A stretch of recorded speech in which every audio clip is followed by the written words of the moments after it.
thank you to everyone here in the beautiful theater at amerikahaus Munich, and a warm welcome to all of you joining us through YouTube live stream. My name is Bartley Grosser-Richter. I'm the current president of the Yale Club of Germany and the founder of Munich Dialogues on Democracy.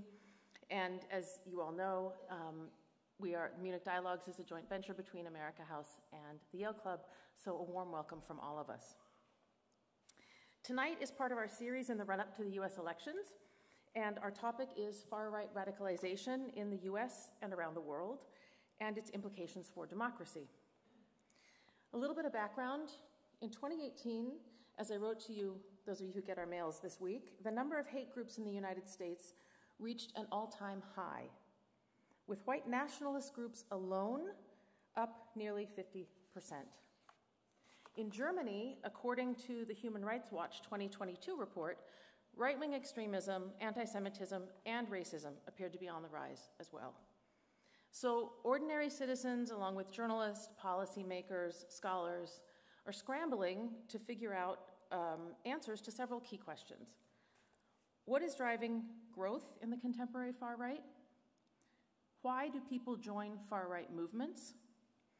And how should communities respond when far-right propaganda or violence occurs? So our guest tonight is a globally recognized expert on far-right youth and preventative interventions. Dr. Cynthia Miller-Idriss is the founding director of PERIL, which stands for Polarization and Extremism Research and Innovation Lab at Washington University, where she is also a professor in the School of Public Affairs and Education in the Department of Justice, Law, and Criminology. In addition to her academic publications, you have probably come across her in the New York Times, the Washington Post, the Atlantic, the Guardian, Le Monde, or seen her on MSNBC, Al Jazeera, etc. She is a very sought-after expert in this field. She's also the author, co-author, or co-editor of 6 books on the subject. In her latest book, Hate in the Homeland, The New Global Far Right, she shows how the far-right radicals of tomorrow are being recruited in really surprising places, and what that means for our democracies. So from college campuses to online chat rooms, from mixed martial arts gyms to comment sections on YouTube cooking videos, her work examines the paths that people, often young and vulnerable, take when they're going down this rabbit hole into a hate movement. She challenges us to look at this through a different lens, in the hopes that we can then find strategies and solutions, new strategies and solutions going forward. So our Democracy Book Group met on Tuesday this week for a spirited discussion of the book, and I want to give a shout out to everyone who came. We had a nice evening, and none of us had the vegan cooking videos on our radar. That was a new one. So after her keynote talk, we have another special plus tonight. She will be joined on stage by Rolf Bühlmann, the former Washington correspondent for Bayerischer Rundfunk, who will have a conversation with her and run the question and answer. So Rolf has been a journalist with Bayerischer Rundfunk BR and German Public Radio ARD for over 25 years. For example, he was the parliamentary correspondent in Berlin in the Merkel years, and he was the Washington bureau chief for Bayerischer Rundfunk, the second Obama term and the first year of the Trump Trump presidency. So you know him now as host and editor of BR's current affairs radio shows Welt am Morgen and Welt am Abend. So we will be using Slido.com as always. So if you are in the theater, you can scan the code when it comes up and ask your questions. You can also just go, and from home, go to Slido.com, #amerikahaus, and put your questions in. And as I always say, we will try to get to as many of them as we can in the time that we have together. It's a heavy but a very important topic for a Friday night. And given the racist rants that one political candidate in America exputed just this week, it's very, very timely. So not to worry, as always, we do have our reception afterwards where we can get a little bit lighter and talk about solutions. But for now, I'd like to turn the microphone over to you, Cynthia, and say welcome to Munich.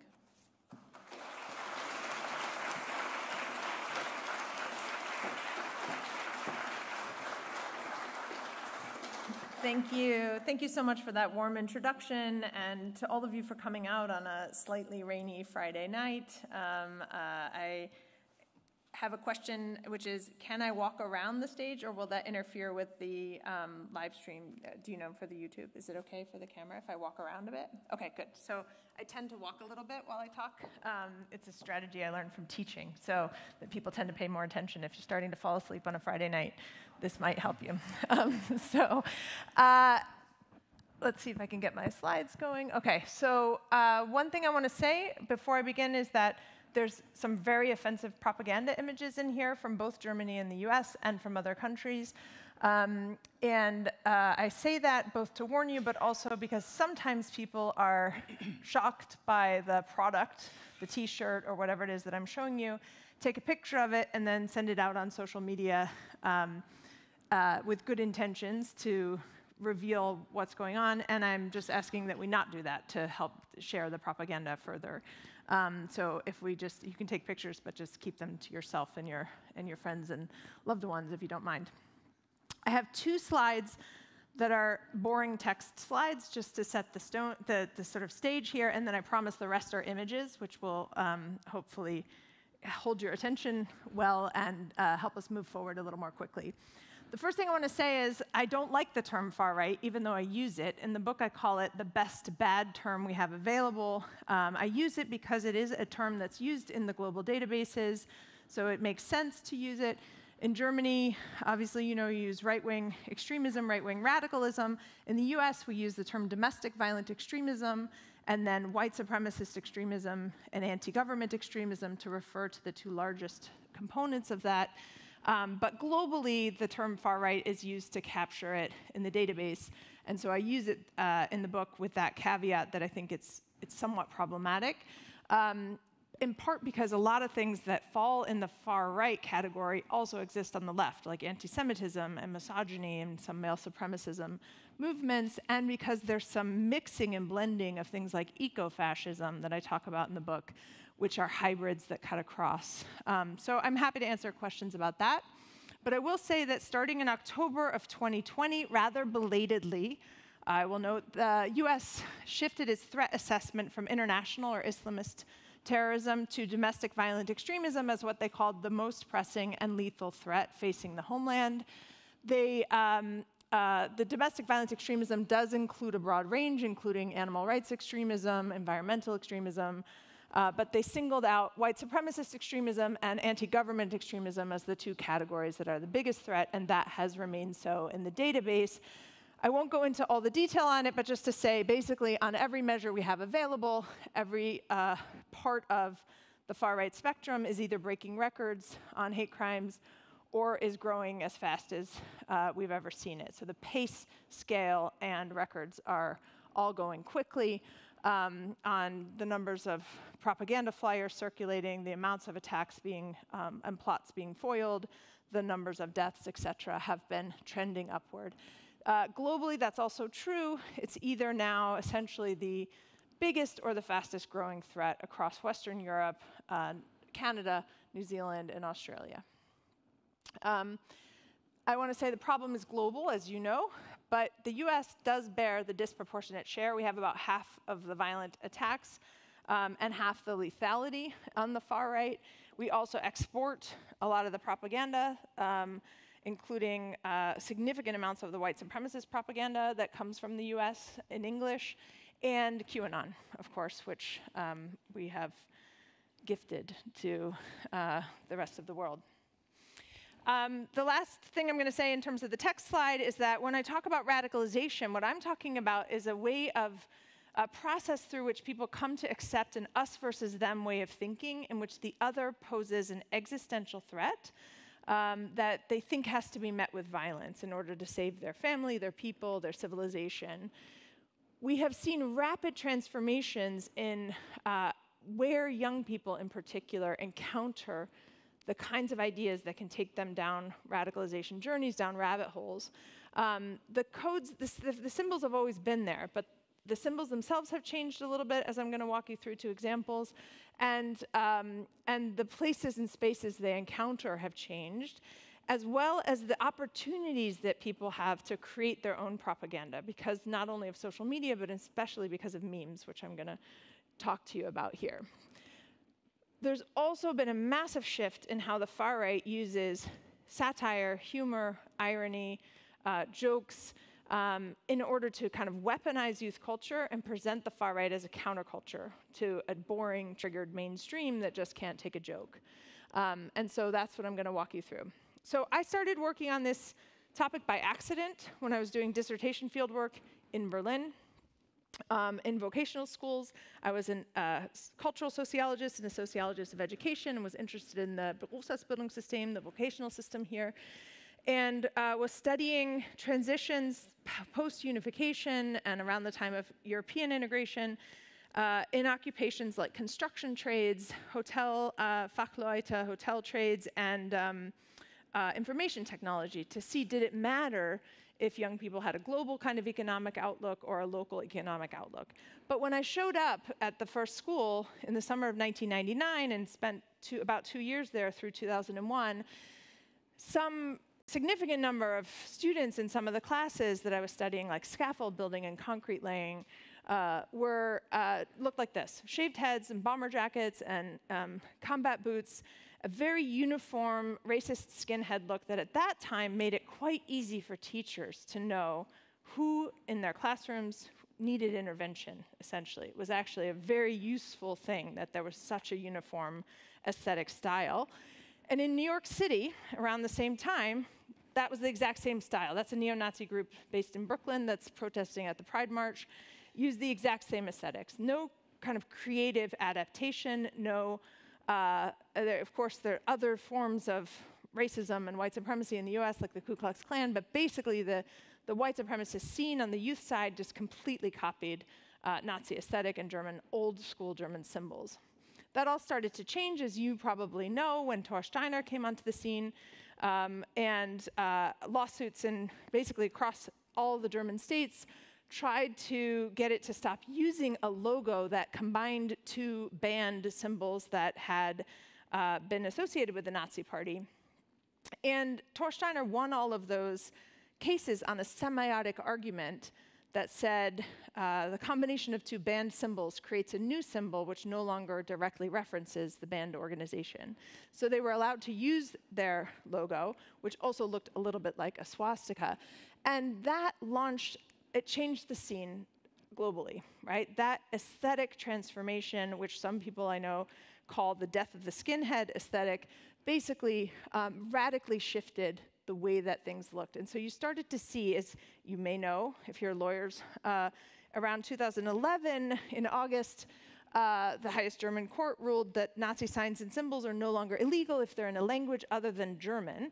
And so the commercial products immediately jumped on this and started selling products like this one that has the Latvian word for Hakenkreuz, swastika, on the back, which of course English speakers will recognize. What I want to point out about this is that it's a jacket that costs 76 euros, right? It's expensive, it's well made, the clothing was high quality and appealing to young people. Aside from the symbols, it just was nicely made and high quality clothing for the most part. But when you look at the description here, which I know is really small, it tells you like how good the pockets are and the stitching and how well it's going to hold up in the wash. But the very first line says rechtlich absolut unbedenklich, perfectly legal, right? So they're marketing the legality of the word swastika in Latvian right along with. So they're towing the line of this kind of game playing. So then in 2016,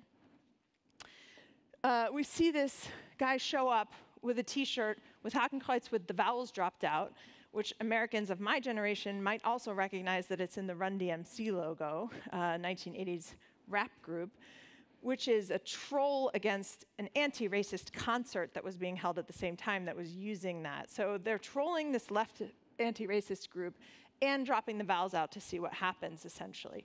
So that launched a legal debate in that state about whether a word is a word if the vowels are removed. The determination was that it's not a word, and so it was legal. And then you start to see that aesthetic spread globally. So this is an American brand where you could put swastika on your T-shirt. There's no law against that. And much less white boy with the vowels dropped out. There's no reason to do that except to signal back to a kind of global youth culture. We see in a French distributor here at the bottom the word Hitler with the vowels dropped out. And this kind of game playing, the name of the distributor is 2YT4U, which if you sound it out is too white for you. By now, this is like 2015, you have about 8 or 9 different countries with brands that are being produced for the scene. So here there are logos from companies based in Poland, Ukraine, Russia, Austria, France, Germany, and others. Those clothing companies did register trademarks, some of them in the US, and some distributors started to sell the clothing in the US. But the US in general, the far-right scene, has been much less commercially oriented around the clothing and hasn't produced it for lots of reasons, I think, that probably have to do with some of the game playing in the bands, but I'm happy to talk about that because it's not usually the case that the American scene is less commercial, but it was. This Austrian brand gives you an example of how the historical symbols get used as well, so different historical colors and symbols being used, again, to get around the kinds of things that you can and can't say, but also to play on kind of double meanings. So Reconquista, the spirit of 1492, is what this T-shirt says, referencing a Spanish pogrom against Jews and Muslims in the 15th century.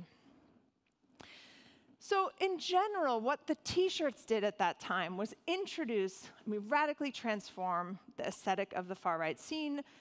I wrote a whole book about it called The Extreme Gone Mainstream at that time, which sort of ended this subcultural aesthetic and made a cultural kind of world for young men in particular where they could blend in, where it was really difficult to tell who you could just zip up your bomber jacket over, zip up your jacket over a T-shirt.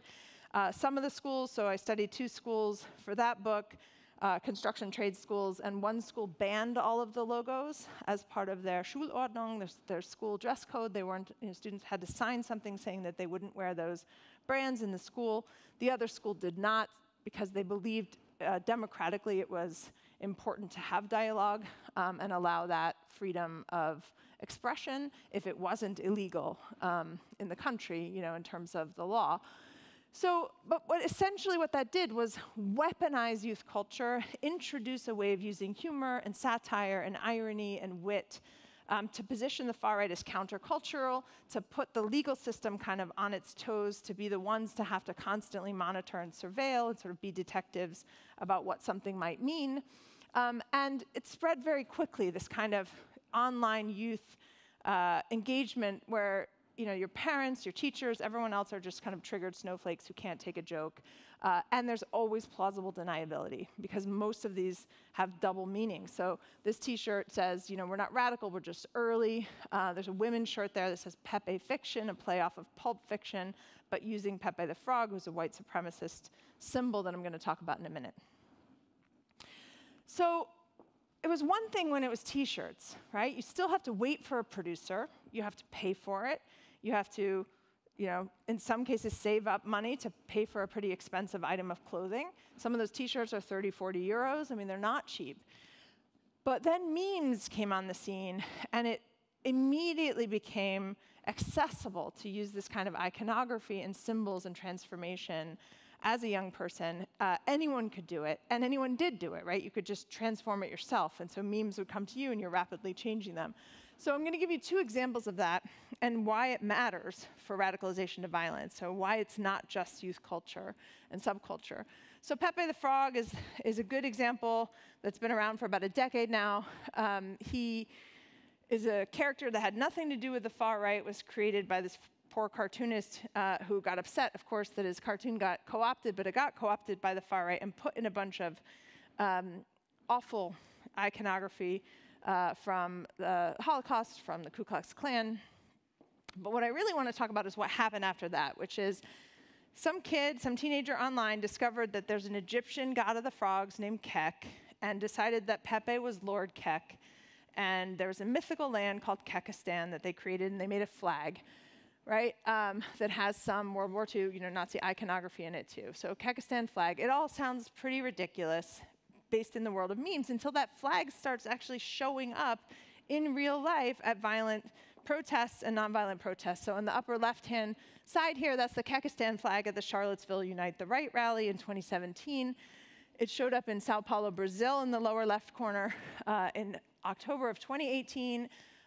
Earlier that year in London in the middle, and then in what I think was probably the strangest moment of my entire career, possibly my entire life, the Kekistan flag waving at the US Capitol on January 6th, 2021 during the attack, the insurrection. So when I saw that, the Kekistan flag, right, it's a meme, right? It was a meme created by teenagers. It's a mythical, fantastical white ethno-state built out of a cartoon about a frog, and there it is at the insurrection. So they started referring to themselves, right, as meme war veterans, right? So this idea that the memes themselves are part of the battle, right? Part of the battle for cultural dominance, part of the battle for the ideas. So the other example I want to give you is from the US. Anyone here know the Boogaloo scene or the Boogaloo meme? Okay, so a couple people. So I'll take you through the Boogaloo meme, which was, again, created by a teenager to reference a 1984 breakdancing movie sequel that was widely panned. Some people might remember it, called Boogaloo Nights. And it became a code word for the second of something initially, and then it became a code word for the Second Civil War. And so by 2019, I started seeing it on T-shirts in the US. So we knew it was a code for the Second Civil War. We were seeing it on T-shirts. That January, we started seeing it in reference to the 22,000 armed men who showed up at the Virginia state capitol to protest changes to Second Amendment rights, including a lot of disinformation about those changes that might happen, that the governor was going to go door to door and take your guns, et cetera. So we saw that there was some potential for things to turn bad before the pandemic happened. But when the pandemic happened and the shutdowns started, that's when things got really bad. In the Boogaloo scenes, they were organizing on Facebook. Hundreds of thousands of people started joining various Boogaloo groups, which are code for coming civil war. And so Facebook shut them down in May of 2020. When the Boogaloo groups got shut down, they immediately started using, like within hours, sound-alike words to create new groups or to rename their groups. So Big Igloo, Blue Igloo, Big Luau. So if you look at that meme at the top, Big Luau caught on because luau's feature a pig roast. So you see the hat in that meme. It says ATF. That's an insignia for American law enforcement, the federal law enforcement. And they start wearing Hawaiian shirts at these state capitol protests. So when you see the guys, the Boogaloo boys at the state capitol protests, heavily armed, wearing Hawaiian shirts, the Hawaiian shirts signal law enforcement, anti-law enforcement, right, or death to law enforcement. And the Boogaloo meme itself signals a coming civil war. They're prepping or preparing for, or think they're engaging in a second civil war. So this piece of iconography in the middle still is probably one of my favorites of all time because it captures so many things in a patch that was on their clothing. So Task Force Igloo, which is a code word for Boogaloo, which is itself a code word for the Second Civil War. So Civil War Task Force, or Second Civil War Task Force, it's a meme-based insurgency. You see the revolutionary iconography in his outfit, the modern armament, the modern gun, though, and the little Hawaiian stripe in the flag and the palm tree, which you know means anti-law enforcement. So a lot going on just in one little patch. There are 5 terrorism trials from 5 law enforcement officers who were killed by Boogaloo boys in the summer of 2020.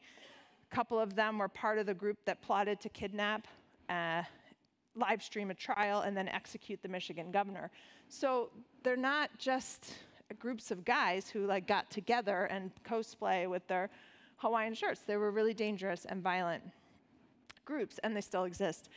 The one last thing I want to say about them, though, that made it so confusing for American counterterrorism officials is that they don't have an ideology, right? And we hadn't really seen this before very easily or clearly in other groups. There is no unifying ideology in the Boogaloo boys. They're mobilized around concepts, a concept of a coming civil war. Some of them, like you see this patch on the upper left-hand side, because you know Pepe the Frog now, you know that that group of Boogaloo Boys are white supremacists. But other groups of Boogaloo Boys were marching alongside Black Lives Matter protesters in the summer of 2020 because they saw a shared anger at law enforcement, a shared desire to take down American law enforcement. And they were trying to demonstrate that they're not white supremacists, right? So they don't believe what the other Boogaloo Boys believe.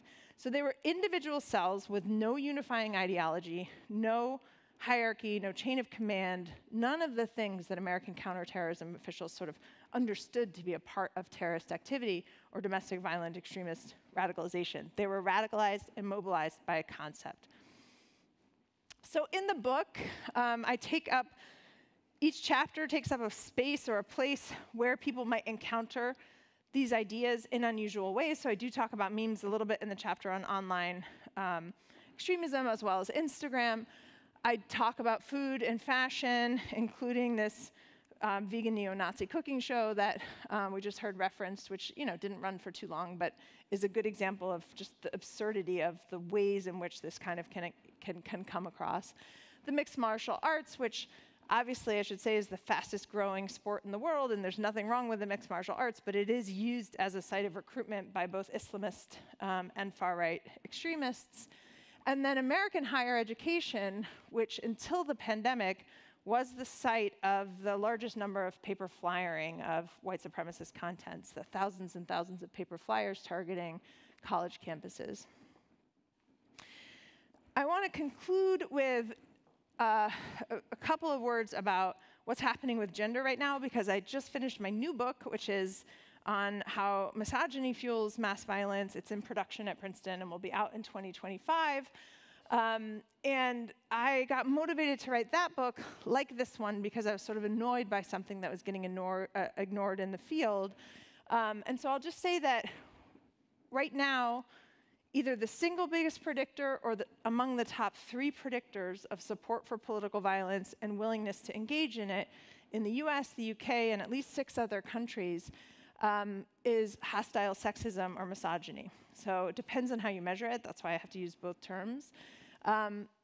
It is also the case that every single terrorist actor in the US and most of the others globally on the far right side had a prior history of some sort of harassment, domestic and intimate partner violence against women, lovers, spouses, children, sexual assault, rape threats, other kinds of harassment and harms that are gender-based. And yet we don't really pay attention to it that much in the field. We also have women's engagement increasing, which I can talk about. There's a lot of anti-LGBTQ stuff going on. But this is the chart that I got so annoyed by I decided to write a book about the whole problem. This is the classification system that the US government released in the spring of 2021 after January 6th, and it's really small, so I'll just tell you what it says. They're trying very hard to integrate, for good reasons, types of extremism on the left and the right into one classification scheme. So they have one category that's like identity-based or issue-based, which is white supremacist extremism, animal rights and environmental violent extremism, and abortion-related extremism. Then they have a whole center column on anti-government, anti-authority extremists, which includes anti-fascists and anarchists, but also sovereign citizens and unlawful militias. And then they have this category called all other domestic terrorism threats, which includes all extremisms motivated by religion, gender, or sexual orientation.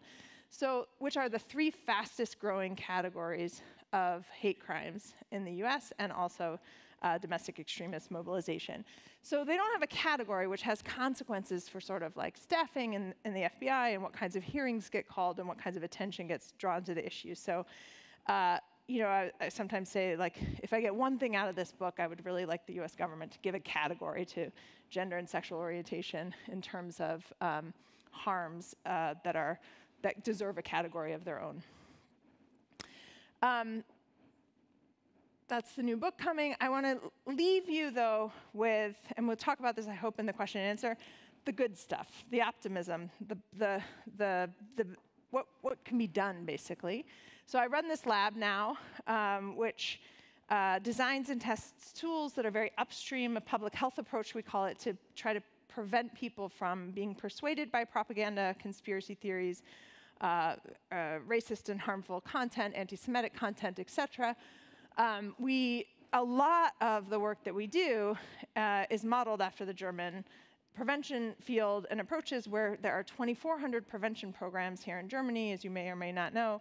I asked the most senior counterterrorism official at the White House how many he thought we had in the US, and he said a few dozen, right? So there's hardly any prevention in the US that's officially tied to the prevention of violent extremism. Here, of course, it's extremely well-funded and has a decades-long history of experimentation and pilot studies and projects that we have tried in many ways to imitate. So including designing all kinds of tools in partnership with the Southern Poverty Law Center and others for parents, for mental health counselors, teachers, school counselors, coaches, and other adults to recognize warning signs early among young people and know how to get more help.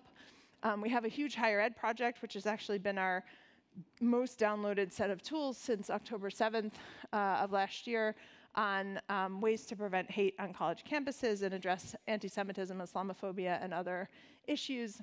And we do a lot of global work as well, translating the tools upon request. We don't really have the money to do it when it's not requested, but so far in Portuguese, Spanish, and German, and trying to make sure that prevention remains an issue that we can have conversation across borders about, and that we don't just leave it to the security space to do that, because there's excellent opportunities through Europol and other kinds of conversations to happen among law enforcement, but we very rarely see education practitioners or prevention practitioners come together across borders to talk about those issues.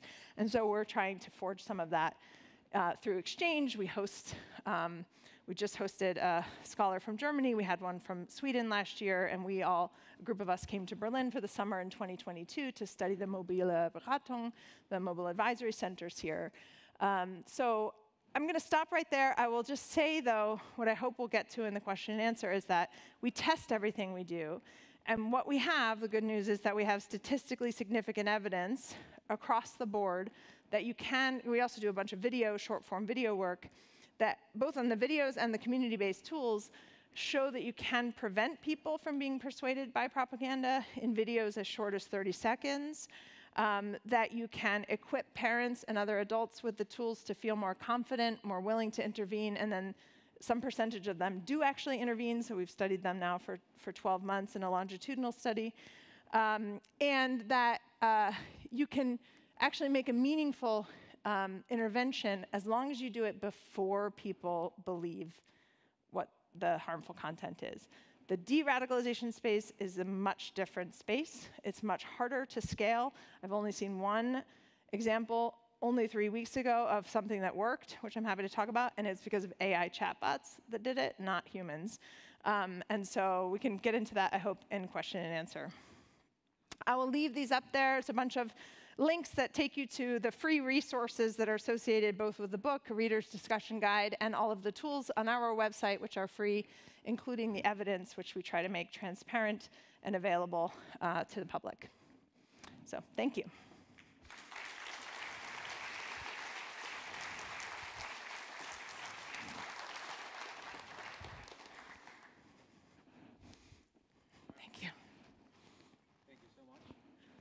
It was quite a lot of insight, quite a lot of things that we can discuss now, and I'm so grateful that you ended on a positive note. Yes. And I promise I'm going to get back to that. Good.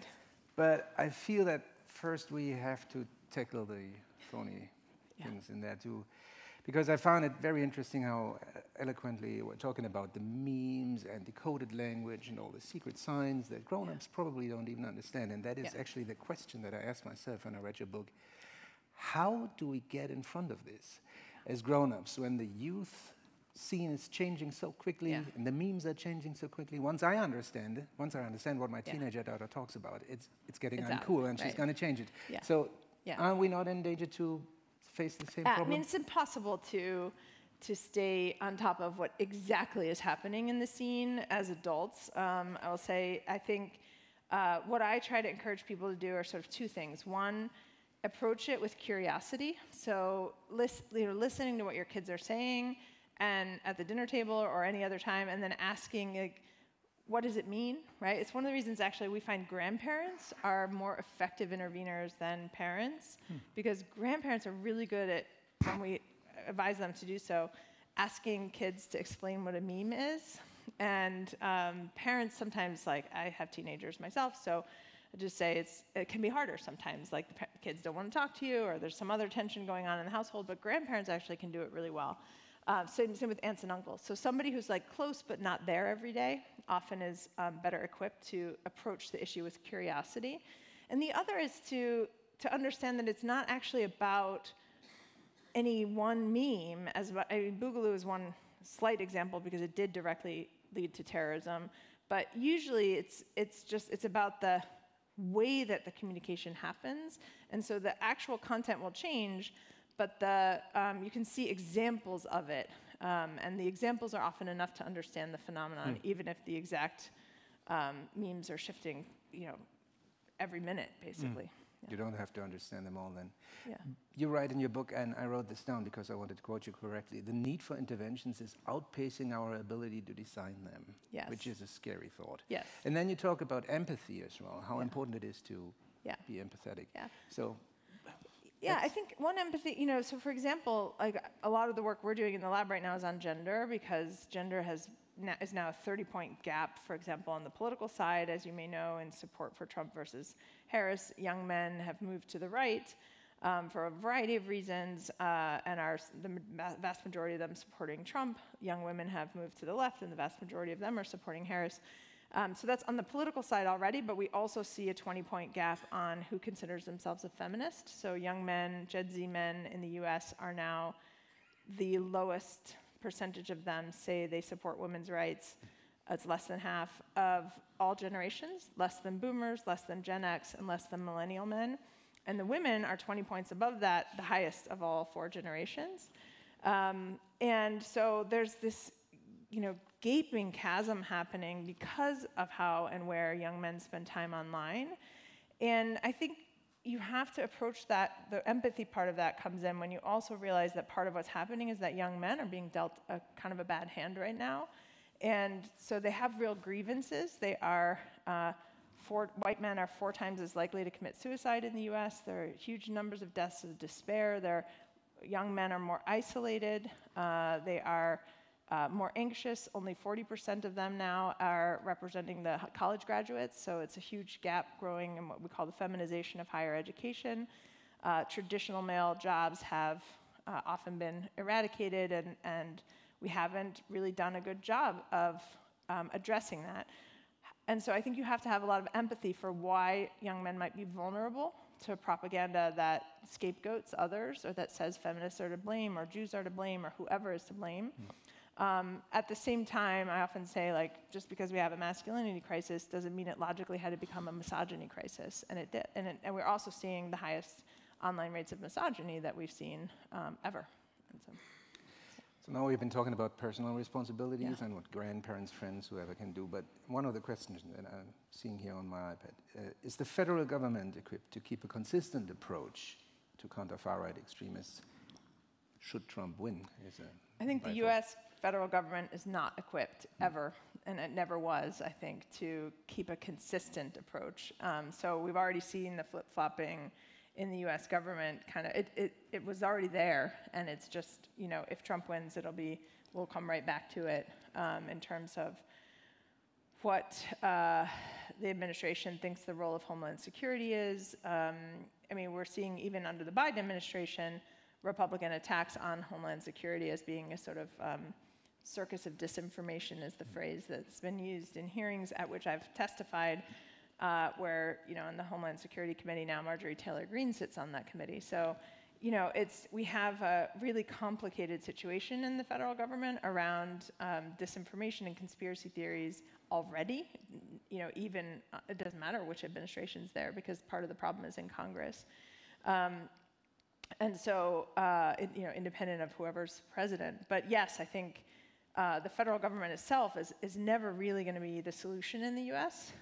Also because the US federal government's official stance on on prevention of violent extremism is that it's not their job to prevent someone from becoming radicalized. It's their job to prevent a radicalized person from picking up a gun. So I've heard that multiple times, that exact sentence, from senior counterterrorism and security folks in the US, in the administration and out of it, and that's because of free speech. So they feel like secondary prevention, which means teaching synagogues to lock the doors before service, say something campaigns, etc. So that's preventing a violent act from occurring after there's a radicalized person out there. I don't feel great about that, right? I don't know how you all feel about that. That doesn't feel very reassuring to me. So what we find is that actually you can make a lot more progress with state governments and with mayor's offices and with private foundations and philanthropists who fund a lot of our work. So we do get funded by Department of Homeland Security, but we don't count on it. So like we have 2 grants from them, 3 grants from them right now, but if those go away, there will be others to step in. You talked about the German federal government as well. Yes, and about German their federal government is in a approach. different place. A very different place, but one of the questions popping up here is, with Germany having so many prevention initiatives and having worked so long on prevention programs, how would you explain the rise of far-right ideology in young voters that we're seeing right now in the elections taking place? So, right, just because Germany invests in it doesn't mean the problem is solved, right? Obviously. And so I would say, I've lived in Germany for a long time. I'm a huge fan of the country and of its approach to preventing violent extremism. So I say this with my whole heart and with love for the approach. That I would say, I think a fair critique of the German approach is that there's not much evidence about what works. So there's a lot of money going out into those 2,400 prevention programs without a lot of actual evidence about which ones are most effective or how or under what circumstances or when. So there's evaluation data about what happened, how many people got trained, et cetera, but we don't really have a great sense of which ones are most effective at preventing people. For lots of different reasons, and that's changing over time, and that's a critique that German scholars have been making for a long time. That's not my own critique. So that's one problem, I would say, is that we need more in the field evidence across the board of what works best. Where should we be spending money? What should we be replicating and scaling? There's really good efforts here to pilot stuff, and then but there's so many pilot programs, like which ones work well, we don't really know. And so I think the scaling up problem of the most effective things is something that I hope we can get better at through collaboration and coordination. We don't have anywhere near the number of resources, so we won't be able to scale up for a different set of problems, even if we do know what works. And then, of course, I think that the dynamics of the information that people are encountering online about immigration, the kind of scapegoating and fear-mongering that happens around social change and threats, around the gender binary and different types of changes, with trans communities, et cetera, those are global, and those types of conversations are global and happening in English. So one thing I would note is that the last 2 terrorist attacks in Germany in 2019, in Halle and Hanau, those terrorist actors were obviously targeting Muslims or Jews in Germany in a kind of nationalist attack, but they either tried to live stream their attacks or wrote their manifestos in English. So they were global performances, right? They're not just nationalist attacks. If they were just doing that for Germany, they would be doing that in German. You mentioned artificial intelligence and being successful in de-radicalization. That would be the second question. The first question is, does artificial intelligence, Sophie Hüttemann asked this, play any part in the far radicalized scene regarding memes, fake news, and pictures, but also?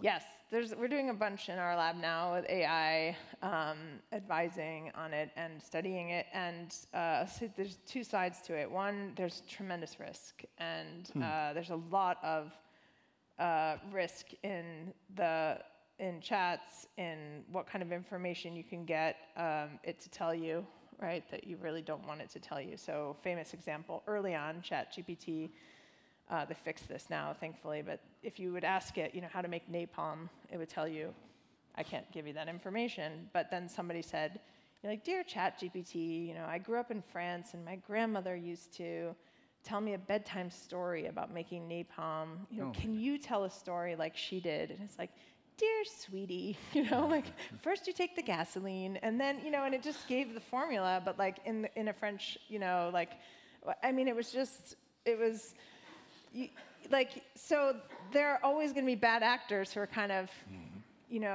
trying hard to manipulate, and the trust and safety groups within the AI companies are trying hard to get ahead of that too, right? So those problems haven't been fixed entirely, and I think that's going to be a bit of a whack-a-mole problem. And yes, we're seeing AI-generated imagery show up around the Hamas-Israel war, around the Ukraine and Russia war, fake AI-generated imagery and videos that are incorrect, just completely fake, text-to-image created. And they're getting harder to tell, right? So if you've ever done one of those quizzes trying to detect an AI-generated face, I think I got like 40% the first time I did it, right? And I study this stuff. It's really humbling how hard it is to tell. The good news, though, so just 3 weeks ago, you can look it up in Science and in Nature. It was published simultaneously in the top 2 scientific journals in the US, which means the quality of the research is really top par.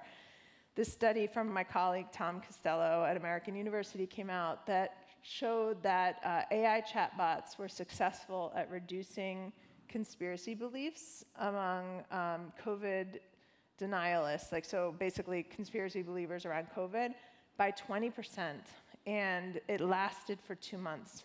And so, and no human's been able to do it. So I went to AI Summit that Google ran in Paris a couple of weeks ago, and that's all anyone could talk about. It was the most, exciting piece of news that we'd seen out of the AI space. We're talking to them now about, could you drop in other types of propaganda now that they've created does it work for the Great Replacement? Does it work for anti-feminist propaganda, for other types? We don't know. And there's a lot of questions. But it does appear to be the case that a well-trained AI chatbot, for whatever reason, maybe there's less judgment, maybe people perceive less shame, I don't know. But they did reduce their conspiracy beliefs by 20%. There are now popping up some questions here about the far left. I don't know if you can talk about that too. Sure. Is it comparable, the situation on the far left and the far right? In the US, no. So it's obviously there's I'm still concerned. I think 2 things I would say. One, for 20 years in the US, we sort of took our eyes off of the far right by paying attention only to Islamist forms of terrorism and extremism. That was a terrible mistake, which we now admit was short-sighted in the country, and essentially hate groups started to spike up in 2009 and grew kind of unfettered, I would say, for about a decade in the US before the US government officially started to pay attention to it. And so I would never want to do that with another type of violent ideology, and I think we have to be really careful, especially about climate change activists potentially moving violent. There's lots of reasons why young people start to feel there's no political solution, as in their words. That's one of the things we hear, and then believe that violence is the answer, the only answer. So, however, the data shows that of all criminal extremist activity in the U.S. from 1948 until through last year, well over half is far right, and about some 15%, I think it's 275 Islamist acts and about 245 far left. So they do happen, and you have to watch out for them. They are much less likely to be lethal. I think there's only been 1 death in the last 10 years. It's property damage, which again is problematic, but attacks on animal labs and logging facilities generally is what we see. We have seen some plots get broken up with people putting bombs on train tracks, transport, as we've seen here as well, people gluing themselves to the tarmac here in Frankfurt in July, as some of you may know, climate activists. So, there are actions that are disruptive, that are criminal and extremist, and should be monitored, especially if they could escalate, for sure. But it's just not anywhere near the same threat, especially in terms of lethality. Do we know anything about the economic status and radicalization? Is there a correlation? Yeah, not exactly what you'd think. So it's not the most disenfranchised who radicalize, right? However, there's a great study in Europe, actually, that shows, for example, you're not more likely to join the far right if you are unemployed, but you are more likely to join if you grew up in a household with an unemployed parent. So I often call it precariousness, the sense of precariousness, whether it's true or not. It can be perceived precariousness. The idea that you could lose something, that something could be taken from you, is a really powerful vulnerability to propaganda that tells you something's being stolen from you. Your white majority country, your Christian majority country, your Second Amendment rights, your election, right? All the things that we're told again and again are going to be taken from you. Turns out that's pretty persuasive if you're already in a state where you're worried that something could be taken from you, or where it has. So there was a disproportionate number, for example, of those arrested on January 6th, for the January 6th attack on the US Capitol, who were quite well off. One flew in on a private plane, famously. Upper middle class employed people. But they disproportionately had an experience at some point in their life of tax lien, bankruptcy, eviction, or other types of financial precariousness that the theory would be, again, it's not empirical evidence of this, but that creates a sense of precariousness that makes them more vulnerable to propaganda. And then you can find this kind of propaganda in, for example, online cooking shows, which was something that blew my mind. Yeah. When you did your research, what was the one where you thought, oh, I did not see that coming? The cooking show. The cooking shows, really? Yeah. The cooking show is definitely the strangest. Although there's also this movement out of Russia, I don't know if that part of it you saw, where they hold the seeds in their mouth for 6 minutes. That also was just, so they hold the, so they believe that like blood and soil, there's a genetic connection to the soil, and so you plant your own food. It's like an far-right nationalist movement, and they put their seeds in the mouth for 6 minutes exactly and then plant it. The idea is that the food will grow in a sort of biologically responsive way to your needs, right? That also was like, whoa, I was down some rabbit holes. And then, when you get in some of these merchandise sites, I will say that like there are moments where, I was on a conspiracy site looking at their merchandise, and they have like a seed vault next to the nuclear masks that you can purchase. And there's a moment where I was like, should I have a seed? Like, should we keep seeds for our family? Like, you start, and then I'm like, maybe it's time to shut the laptop. Like, let's get off, right? So, because it starts to work on you. Anything related to safety, of your family's safety, can be really persuasive in terms of the propaganda. And you start thinking, like, should I have a go bag, right? Should I have, like, these things that you're ready to go in case of an emergency? And maybe that includes seeds in case of a nuclear holocaust. I don't know. I mean, do not go buy seeds, right? Like, I'm not saying to do that. I'm saying that there was a moment where I started feeling like I'd looked at the propaganda for too long. This conversation that we're having is part of the program leading up to the US elections, and quite a few questions popped up here. And the one I think that embraces it all is, to what extent do you think these far-right groups will be embraced and probably maybe even instrumentalized by the Trump administration? Yeah. Should he win or should he lose?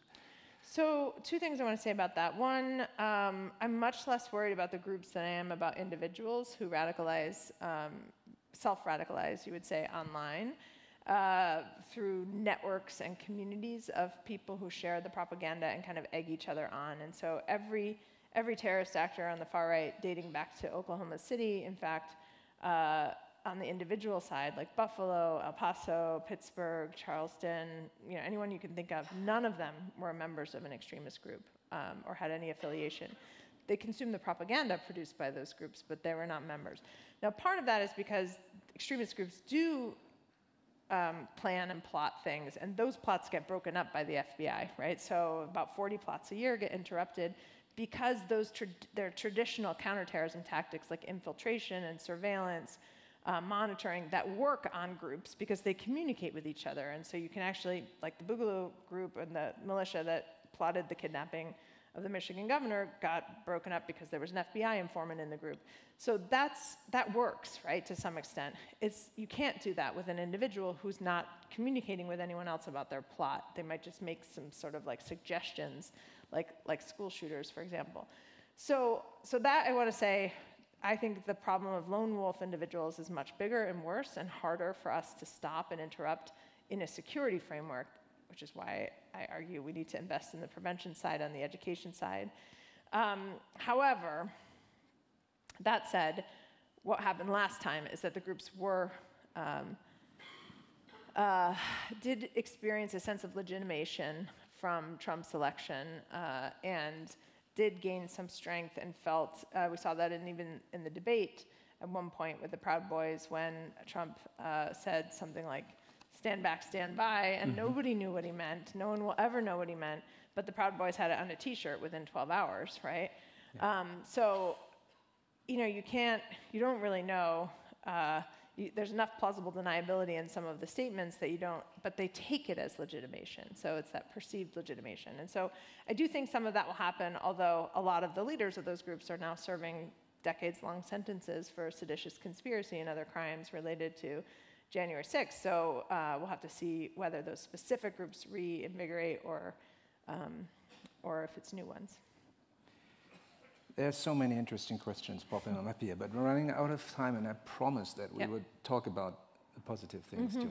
And you just mentioned grandparents, for example, and artificial intelligence even. Yeah. But what about all of us? Is there anything that you could give us? Yes. Yeah. I mean, that's the really good news is that there are tools now, there are tools that can help, that have evidence that show that they help. The ones on our website all have evidence attached to them. The videos that we've produced, which you can reach on our website, all have created statistically significant evidence that it reduces the persuasiveness of the propaganda, except for one video, which I will just say is the one that did not work is the one on male supremacist propaganda. So that turns out to be stickier than other forms of propaganda and this particular type of intervention for lots of reasons I can hypothesize. And I would say that, you know, for young people out there, what I often tell them is that the single most effective thing you can do is engage with someone younger than you. So we have our college students going to high schools. We have high school students working with middle school students, right? So peer engagement can be really hard for middle school and high school and college. Maybe it's a little easier in college and university, but it can be very difficult in high school. But high school students, even to engage with students 1 year younger, it's the, you know, there's so much automatic respect for somebody a little bit older than you that we find that that's really effective. So we have our college students created a digital literacy program for elementary school students, and they're now in schools in several states about a duck. I highly recommend that. The Department of Homeland Security has funded their rollout. The students went for an $800,000 grant and won it, and are running it now in our lab. They used that money to hire adult experts to advise them, so curriculum experts. But they did the first animated video and curriculum about a duck who gets excluded at school because the other animals have encountered misinformation that says all ducks are dumb, and if you get close to one, it'll rub off on you. And it's a 4-minute video, it's charming. The owl, as the teacher, intervenes and explains that was misinformation. And you know, there's Fox says, like, it's true, I went to ducksardumb.com and it said the same thing, so it must be true. And you know, it's clever, it's funny. And they now have built a curriculum around it where they show the kids the video, they get some little merchandise, which the kids like, it's a little rubber duck. And which is like these things, the college students were like, if we give the kids a duck, they'll pay attention to anything. Like they know kind of like how to get to. And then they do a curriculum unit where they have them search for things like ducks are dumb versus ducks are smart and show that it takes you to different things, right? Like the intelligence of ducks versus ducks doing dumb things like walking into traffic. And that's called confirmation bias. That's something that most adults don't even know, that like the words that you put into the search bar change the kind of information that you get. So you have to search multiple ways to get a really fuller picture of something. Like if you search are ducks dumb versus are ducks smart, you're going to get different answers. And so they use that to teach elementary school students about how, as one component of online safety, right? And then they're building out a whole thing. So I think there are lots of things that people can do with neighbors, with friends, with communities. We find that of the parents we study, 1,500 of them in our year-long study, 11% of them, over 155, said that within 3 months they joined or created a group of other parents to talk about the online harms that their kids are exposed to. So we thought that's a win, right? That's great. Get people talking to each other. 75 of them said they used what they learned within the first 3 months to intervene with a young person in their life who they now understood was exposed to radicalizing content. We don't know, we didn't follow up with them, what happened, but we know that they tried and that they did intervene and have a conversation and try to get them into an off-ramped kind of pathway. So I think, the last thing I'll say about that, we also found in that study that parents' willingness to engage with a young person who's exposed to harmful content online is dependent on their confidence that they can do so, and their confidence to do so is dependent on their knowledge, right? So how much they know determines how confident they are, determines whether they're willing to do it. And so then we followed them for a year, and we found that after 6 months, they forget what they learned, but they stay confident for 3 more months that they can still do it. That's very human, isn't it? So we went back to the funder and said, we need a booster. Like, we need to send them a short video after 6 months, because we have this window where they're still confident and willing to intervene, but they don't know anything anymore. So it might be a little risky. But if you can keep their knowledge up, then presumably you can keep the intervention lasting longer. So, those are the kinds of things that we're doing in the lab to try to see how can you be most effective at creating better community resilience. And I think that's where I see optimism. I think there's a lot of good things being done. And it's so cool that you talk about boosting, because it's a public health problem. It is a public health problem. And you talk about inoculation. Exactly. Yeah. So reaching kids before they really are exposed to these dangers, that's the key? Yeah, and not just because of the harms that can occur, but because, so we're working with a school where the boys have, 8th grade boys created AI-generated nude photos of all the girls. So you may know that there are apps that will do this for free. And that's criminally prosecutable now in the States, in many of the states, as child pornography. And so the boys end up getting, it's happened in a lot of high schools and middle schools, and they get charged and have to be listed as sex offenders for the rest of their life. And they're 13. And some of them have to go to juvie, juvenile detention. And so that's also not an outcome we want to see, right? They made a really dumb choice. And of course, you have to prioritize the victims who have been victimized. Their photos were uploaded now. But it's also our fault if we haven't warned kids about these apps and how easy they are to use and what the consequences are. And it reminds me of, when I was in high school, some kids stole a stop sign to hang it on the wall of their basement, and there was a car accident, and a high school student died, and they went to jail for 20 years, these 4 kids. And it was, passed around, nobody thought about it. Nobody thought that, that stealing a stop sign, nobody just thought about the consequences of that. It was just a cool sign to have on the basement wall. And I think that that's the kind of thing that we need some media digital literacy about, to kind of better equip all kids with safer choices and help them understand the consequences, both the harms to potential victims, but also the consequences for their own lives. So awareness, empathy, yes, engagement, and do the hard work. Yes. Thank you so much. Thank you. Wonderful. Thank you for having me.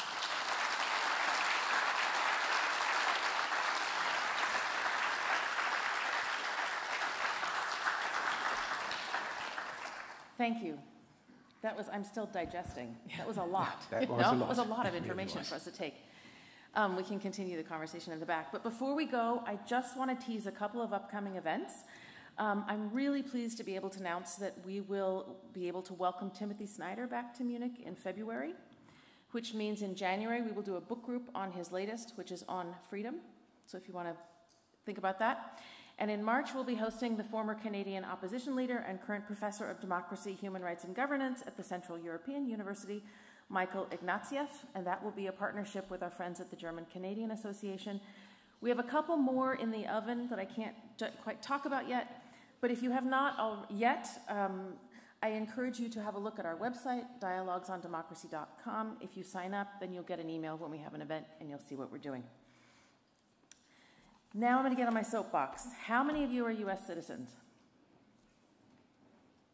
How many of you know someone who's a U.S. citizen? All right. Guys, in 2022, the midterm elections, only 3.4% of Americans abroad voted. Okay, let that sink in. We can do better. If you are a U.S. citizen and you do not have your ballot yet, go to votefromabroad.org and request your ballot via email, and do it tonight. And if you're one of those people who knows a U.S. citizen, ask them if they have voted, And tell them to go to votefromabroad.org. It's a nonpartisan website. You can just request your ballot, get your ballot via email. Democracy is not a spectator sport. Of the people, by the people, and for the people means you need to participate. And that's voting. So I'll get off my soapbox now. But thank you all very much for engaging and for being here tonight. I want to thank the team at amerikahaus, as always, for their superb program and their organization. And a huge thanks to everyone who has donated to make our events possible. And a thanks to Cynthia Miller-Idriss for coming tonight. You can follow her on @Miller-Idriss on Twitter, because I refuse to call it anything else. Yes. Right? And to Rolf Böhmann, who you can see and hear on Bayerischer Rundfunk. Thanks for coming.